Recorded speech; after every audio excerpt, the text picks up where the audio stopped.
Hi everyone, here is another example of how to use the app on your CAS in order to solve compound interest problems.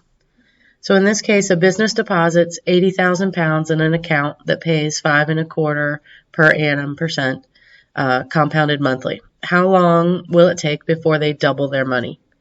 So in this problem, we know that our present value is equal to $80,000. We actually know our future value because they said they want the money to double. So if we multiply 80,000 by 2, we get 160,000. Our interest is equal to 5.25%. And it's compounded monthly. So K, in this case, is 12. And our question is, how long do we have to leave it in the bank in order for that to happen? So we can go to our CAS. We go to the menu. We hit number 8 for finance and number 1 for finance solver.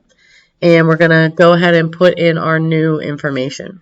So N, we don't know what it is, so we're actually just going to leave it 0 for now. Our interest is 5.25%. Our present value is $80,000. And our payment's going to be 0 because it doesn't have anything to do with this question, so we just leave it as 0. Our future value is $160,000. Our payments per year and compounds per year, those are going to be the same, and they're the value of K. So payments per year was 12 because it's monthly. Notice your CAS will actually just change this to 12 already for you. And then our payments per N will be at the end, and we just leave that the way it is. Okay, so now we put our cursor up on N, and we hit Enter to calculate. Uh-oh, it tells us there's a domain error.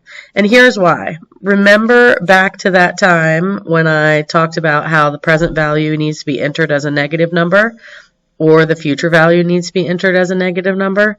One of these has to be negative, or the CAS won't work. I don't know why, but it doesn't. So I'm going to go ahead and make this a negative $80,000.